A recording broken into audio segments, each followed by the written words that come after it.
नमस्कार दोस्तों, study IQ पर आप सभी का बहुत बहुत स्वागत है। एक बहुत ही इंटरेस्टिंग केस सामने आया है। अगर सिंपल भाषा में बात करें तो ये जो केस है वो असल में एक रेप केस है और इसमें जिसका रेप हुआ था वो लड़की एक माइनर थी। जब उसका रेप हुआ था सन 2014-15 की बात है, पुराना केस है। उस टाइम पे उस लड़की की आयु थी केवल और केवल 16 वर्ष की। उस टाइम पे क्या हुआ, जब इसका रेप हुआ, ये काफी समय तक अपना जो केस है उसको फाइल नहीं कर पा रही थी ड्यू टू वेरियस प्रॉब्लम्स। उसके बारे में चर्चा हम आगे जाके करेंगे। लेकिन जब फाइनली 5 साल के उपरांत 2019 की बात है, जब ये लड़की अपने केस को फाइनली फाइल कर पाई थी, तो ये केस सबसे पहले चला गया था किसी महाराष्ट्र के सेशन कोर्ट में। महाराष्ट्र का केस है तो वहीं की सेशन कोर्ट ने इसकी केस की सुनवाई करी। सेशन कोर्ट ने जो एक्यूज था उसको यहां पे बेल दे दी थी और उसके बाद लड़की ने उस पर्टिकुलर केस को लेकर चली गई, वो high court, Bombay high court में लेकर चली गई। बॉम्बे हाई कोर्ट ने उस बेल को इनकार कर दिया, मना कर दिया। लेकिन जब बॉम्बे हाई कोर्ट ने बेल का इनकार किया, उसके बाद जो एक्यूज था वो इस केस को लेकर चला गया सुप्रीम कोर्ट। और सुप्रीम कोर्ट में इस केस की हियरिंग कल ही हुई है, यानी कि येस्टरडे, मंडे 1 मार्च 2021 की बात है जब सुप्रीम कोर्ट में इस केस की हियरिंग की शुरुआत हुई है।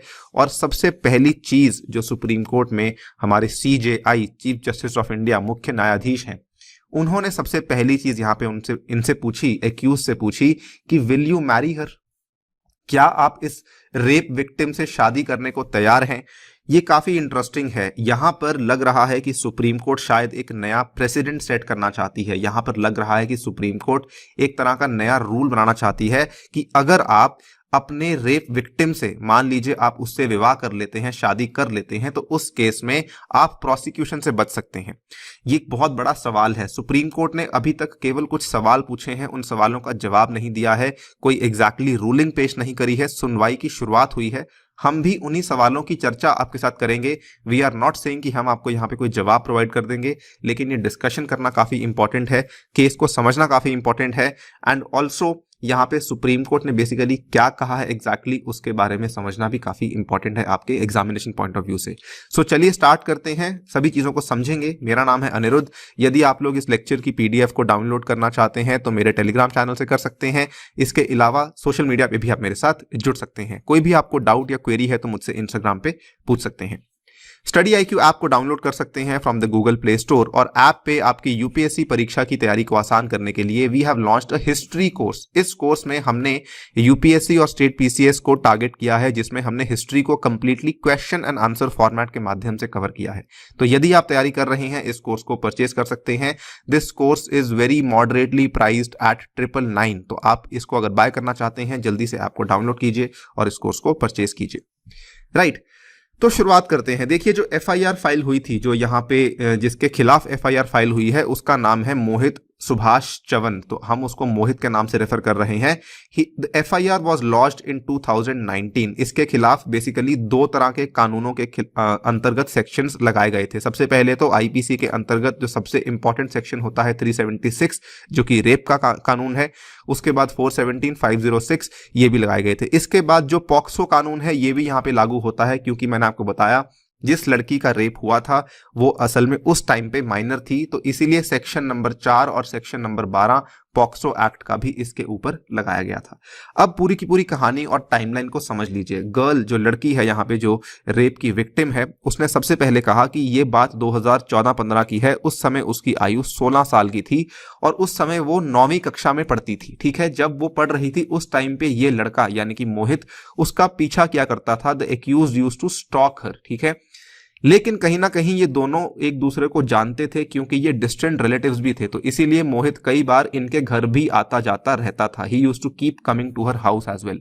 उसके बाद इसने कहा कि उसी पीरियड के दौरान जब ये मेरे घर आया जाया करता था, तो एक टाइम ऐसा आया कि जब ये छुपके से मेरे घर में एंट्री कर गया, वो भी पीछे के दरवाजे से इसने घर में एंट्री करी और उस टाइम पे इसने उसका रेप किया। ठीक है, उस टाइम पे मोहित ने लड़की का रेप किया। उसके बाद मोहित ने ऑब्वियसली लड़की को बोल दिया कि अगर इसने इस इंसिडेंट के बारे में किसी को बताया तो इसके कई सारे कॉन्सिक्वेंसेस हो सकते हैं। देन उसके बाद इसने ये भी कहा कि ये बार बार उससे मिलने आता रहता था, उसका पीछा करता रहता था और उसने एक बार नहीं बल्कि कई बार उसके साथ मल्टीपल टाइम्स सेक्सुअल इंटरकोर्स किया, वो भी जबरदस्ती, और वो भी हर बार डराकर कि अगर उसने इस बात को किसी के साथ शेयर किया तो उसके लिए कॉन्सिक्वेंसेस का भी खराब हो सकते हैं। तो लड़की काफी हद तक डर चुकी थी। इनफैक्ट लड़की ने यह भी बताया कि उस कई बार ऐसा भी हुआ था कि मोहित अपने साथ कॉन्ट्रासेप्टिव्स भी लेके आता था ताकि कोई अनवांटेड प्रेगनेंसी ना हो जाए, राइट। अब क्योंकि ये डरी हुई थी तो इसने इस केस के बारे में किसी को नहीं बताया, राइट। उसके बाद एक टाइम ऐसा आता है जब वो किसी सोशल वर्कर, सामाजिक सेवक की मदद से उसने एक पुलिस कंप्लेंट को फाइल करने की कोशिश करी। लेकिन उस टाइम पे क्या हुआ, जो मोहित की मां थी उसने इस लड़की को अप्रोच किया। उसने सिंपली ये कहा कि मैं आपको कल को अपनी डॉटर इन लॉ के रूप में स्वीकार करने को तैयार हूं, लेकिन आप ये पुलिस कंप्लेंट फाइल ना कीजिए। तो ये चीज उसकी मदर यानी कि मोहित की मदर के द्वारा कही गई थी, ऐसा लड़की ने बताया। इसके बाद she further alleged that the petitioner once got executed a writing on a stamp paper. ये सबसे इंटरेस्टिंग पार्ट है इस केस का। लड़की ने यह बोला कि एक टाइम पे ऐसा हुआ था कि मोहित ने एक स्टैम्प पेपर, 500 रुपए का स्टैम्प पेपर के ऊपर जो है मोहित ने मेरी मदर से यानी कि लड़की की मदर से लिखित में ले लिया कि हम दोनों के बीच में जो अफेयर चल रहा है वो हम दोनों के कंसेंट के थ्रू चल रहा है और हम दोनों ने ऑलरेडी सेक्सुअल इंटरकोर्स भी कर लिया है, ठीक है। और उस पर्टिकुलर स्टैम्प पेपर में मोहित ने यह भी लिखवा दिया कि मैं प्रॉमिस करता हूं, मैं वादा करता हूं कि मैं आपकी बेटी से शादी भी कर लूंगा जैसे ही वो 18 साल की हो जाएगी। अब ये चीज खत्म हो गई। उसके बाद लड़की 18 साल की हो गई, लेकिन जब लड़की 18 साल की हुई मोहित ने उस टाइम पे असल में शादी कर ली थी। तो मोहित, ये लड़की बताती है कि मोहित बैक ट्रैक कर गया, promise and he married someone else. After, इसके बाद क्या हुआ, ये जो केस था अब सेशंस कोर्ट में जा चुका था। ये पूरी की पूरी कहानी लड़की के द्वारा सेशंस कोर्ट में सुनाई गई थी। लेकिन ड्यू टू सर्टेन रीजंस यहाँ पे सेशंस कोर्ट ने कहा कि मैं यहाँ पे इस एक्यूज्ड को यानी कि मोहित सुभाष च्यवन को एंटिसिपेटरी बेल देने के लिए तैयार हूं, हमें कोई प्रॉब्लम नहीं है। इनफैक्ट सेशंस कोर्ट का जो केस हुआ था वो काफी इंटरेस्टिंग है, मैं उसकी डेप्थ में नहीं जाऊंगा, लेकिन जो रूलिंग पेश करी गई थी उस रूलिंग की बहुत ज्यादा आलोचना करी गई बॉम्बे हाई कोर्ट के जज के द्वारा। और बॉम्बे हाई कोर्ट ने कहा कि सेशंस कोर्ट के उस जज के ऊपर इंक्वायरी भी खोली जा सकती है, क्योंकि जिस तरीके से उन्होंने इस केस को हैंडल किया है वो शो करता है कि वो कितना इनसेंसिटिव जज है, राइट। क्योंकि सेशंस कोर्ट के जज ने यह कहा था कि अगर लड़की इवन दो नाबालिग थी, 18 साल से कम थी, लेकिन अगर वो कॉन्ट्रासेप्टिव्स के बारे में जानती है, अगर वो जानती है सेक्सुअल इंटरकोर्स बार बार हो रहा था, कॉन्ट्रासेप्टिव्स की बात हो रही थी, और अगर उसने ये 500 रुपए के स्टैम्प पेपर पे साइन भी करवाया था, तो इसका मतलब लड़की पढ़ी लिखी थी और लड़की मैच्योर थी। हम उसको, नाबालिग तो थी लेकिन हम उसको एमेच्योर नहीं कह सकते हैं। ये पूरा का पूरा केस सेशंस कोर्ट में गया था, लेकिन खैर हम उसकी बात नहीं करेंगे डेप्थ में जाके। तो सेशंस कोर्ट ने यहाँ पे इस लड़के को, मोहित को, एंटिसिपेटरी बेल सौंप दी थी। इसके बाद लड़की चली गई Bombay high court seeking it's cancellation. Bombay high court में जैसे ही ये केस गया, I told you, Bombay high court ने काफी सारी बातें सुनाई रिगार्डिंग सेशंस कोर्ट और इस एंटिसिपेटरी बेल के ऑर्डर को रद्द कर दिया कि लड़के को एंटिसिपेटरी बेल नहीं दी जा सकती है, ठीक है। केस था बॉम्बे हाई कोर्ट में। लेकिन अब एक इंटरेस्टिंग चीज हो चुकी थी। मोहित सुभाष च्यवन की उम्र अब 23 साल है और अब ये एक सरकारी सेवक भी है, अब ये एक गवर्नमेंट सर्वेंट भी है। और अब इसके ऊपर आप देखिए, now he is a government servant. तो सर्कमस्टांसेस चेंज हो चुके हैं। बॉम्बे हाई कोर्ट ने इसकी बेल को कैंसिल कर दिया। बॉम्बे हाई कोर्ट का औरंगाबाद बेंच ने इसकी बेल को कैंसिल कर दिया। अब इसके बाद क्योंकि ये गवर्नमेंट सर्वेंट है तो इसके लिए काफी एम्बैरेसिंग भी हो चुका था। तो इसके लिए इसने क्या किया, इसने इस चीज को जाके सुप्रीम कोर्ट में पेश किया। लेकिन बिफोर सुप्रीम कोर्ट में पेश किया, हम ये समझ लेते हैं कि बॉम्बे हाई कोर्ट ने क्या कहा था। इनफैक्ट बॉम्बे हाई कोर्ट का जो पूरा का पूरा स्टेटमेंट था एंटिसिपेटरी बेल ना देने के लिए, वो एग्जैक्ट स्टेटमेंट ये था। उन्होंने ये कहा, one can easily conclude that going by the allegations the accused has sexually exploited the applicant for a sufficiently long period since she was around 16 years of age. जो जांच के पेपर्स हैं वो ये भी बताते हैं कि applicant's version about execution of a writing on a stamp paper and his family seem to be so influential that they could get executed this writing from the applicant and her widowed mother. यानी कि Bombay high court इस चीज को acknowledge करती है कि जो लड़का और उसकी मदर है वो काफी प्रभावशाली थे, जिसकी वजह से वो दूसरी पार्टी से यहाँ पे साइन भी करवा पाए और लिखित में लिखवा पाए कि ठीक है, हम आपकी लड़की से शादी करेंगे, ठीक है। लेकिन उसके बाद लड़की ने शादी नहीं करी, तो ऑब्वियसली धोखाधड़ी हुई है एंड एवरीथिंग, ऑब्वियसली रेप तो हुआ ही है। इसीलिए हम इसको एंटिसिपेटरी बेल यहाँ पर नहीं दे सकते हैं, ठीक है। उसके बाद हाई कोर्ट ने ऑब्वियसली आई टोल्ड यू किस तरीके से उन्होंने सेशंस कोर्ट के जज की भी काफ़ी ज़्यादा आलोचना करी। उन्होंने कहा कि उनका जो ऑर्डर था, उनका जो आदेश था बेल देने वाला, ये काफ़ी एट्रोशियस था। राइट, अब यहाँ तक चीज़ें खत्म हो जाती हैं। Now the case enters supreme court, और ये कल की बात है। इसमें तारीख काफ़ी इंपॉर्टेंट है because as far as I am thinking, मुझे लगता है कि आगे जाके ये एक बहुत बड़ा प्रेसिडेंट सेट हो सकता है। उस केस में ये वाली तारीख काफ़ी ज़्यादा इंपॉर्टेंट साबित हो सकती है। जो ये बेंच था, it was headed by the chief justice of India. तो आप अंदाजा लगा सकते हैं कि कितना इंपॉर्टेंट केस था जिसकी सुनवाई हो रही थी। और असल में मोहित ने अपील फाइल नहीं करी थी, मोहित ने फाइल करी थी एसएलपी। एसएलपी क्या होता है आपको बताया जाएगा। Special leave petition was filed by Mohit.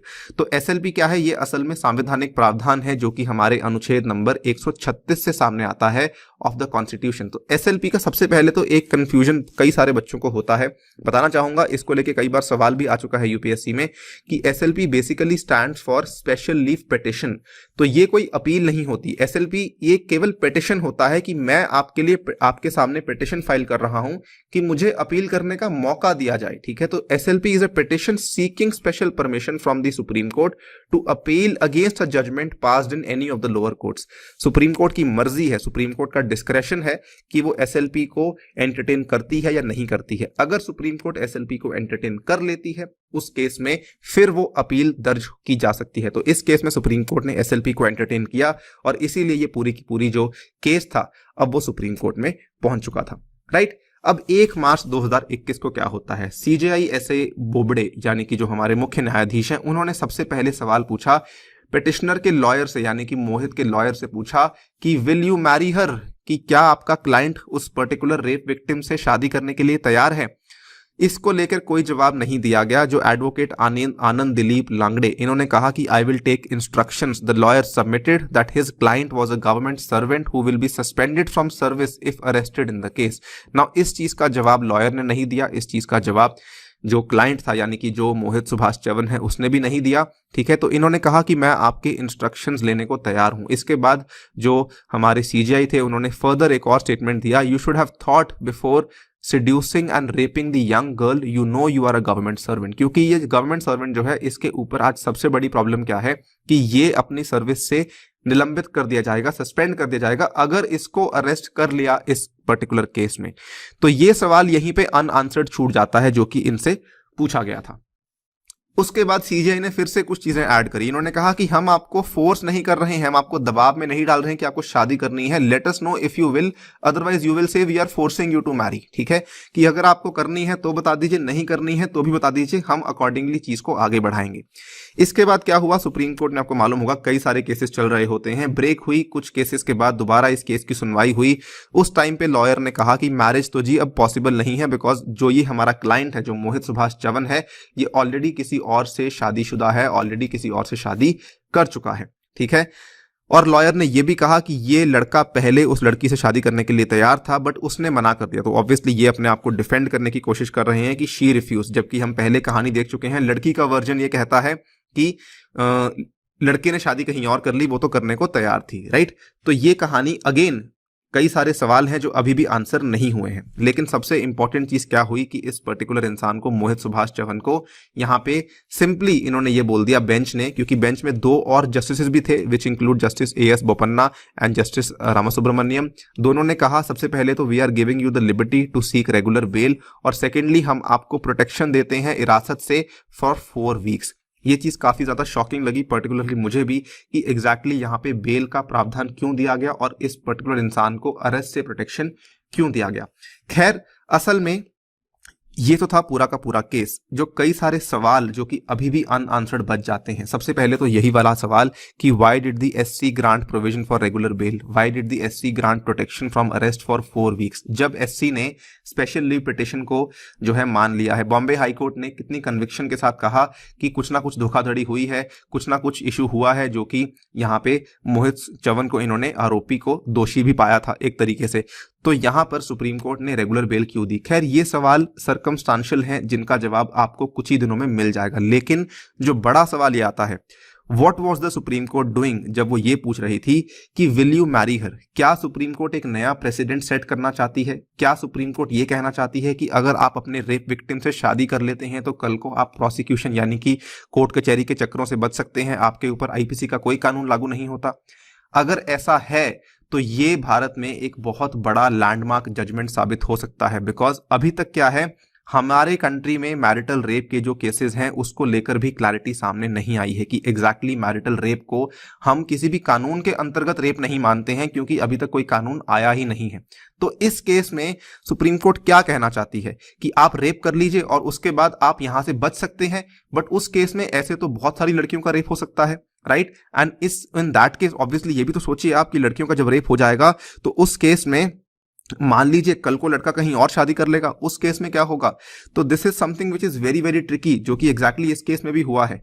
तो इस चीज को समझना काफी इंपॉर्टेंट है। अभी ये केवल कुछ सवाल हैं जो कि सामने आए हैं। वैसे आपको बताना चाहूंगा कई सारी ऐसी कंट्रीज हैं दुनिया में जो कि इस चीज को फॉलो करती हैं, where you can marry the rapist and you can avoid the prosecution. ये चीज मोरक्को में हुई थी और पहले तो इस चीज को कई लोगों ने एक्सेप्ट किया, लेकिन कुछ साल के बाद इसमें कई सारे लोगों ने इससे परेशानी हुई। क्योंकि जब मान लीजिए आपने रेप विक्टिम को मैरी तो कर लिया, लेकिन जब आपने रेप विक्टिम को मैरी कर लिया उसके बाद आप उसको किस तरीके से ट्रीट करते हैं। मान लीजिए मैरिज के बाद आप उसके साथ मैरिटल रेप ही कर रहे हैं, आप उसके साथ अच्छे तरीके से पेश नहीं आ रहे हैं, क्या ये एक अच्छा तरीका है उस लड़की के लिए लाइफ जीने का?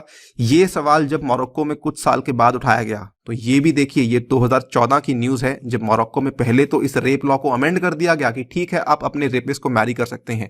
फिर 2018 की बात है जब मोरक्को में इस सवाल को दोबारा उठाया गया और ये कहा गया कि जी नहीं ये गलत है, क्योंकि उस टाइम पे कई सारे केसेस ऐसे हो चुके थे, कई सारे लड़कियों ने आत्महत्या कर ली कि हमारा बार बार मैरिटल रेप हो रहा है, हमारा जो पति है वो हमारे साथ ढंग से पेश नहीं आ रहा। So this is something which is very very interesting to see. I think supreme court यहाँ पे काफी सोच विचार करने के बाद ही इसका फैसला ले, बिकॉज दिस इज समथिंग जो कि कई सारे एक्टिविस्ट ग्रुप को परेशान कर सकता है, कई सारी महिलाओं की जीवन को परेशान कर सकता है और कई सारे रेप विक्टिम्स के जो प्रॉब्लम्स हैं उनके लिए भी एक बड़ी मुसीबत साबित हो सकता है। तो it remains to be seen कि एग्जैक्टली सुप्रीम कोर्ट क्या कहती है आने वाले दिनों में। जैसे ही कुछ होगा हम आपको अपडेट करेंगे। तब तक के लिए stay tuned and stay safe.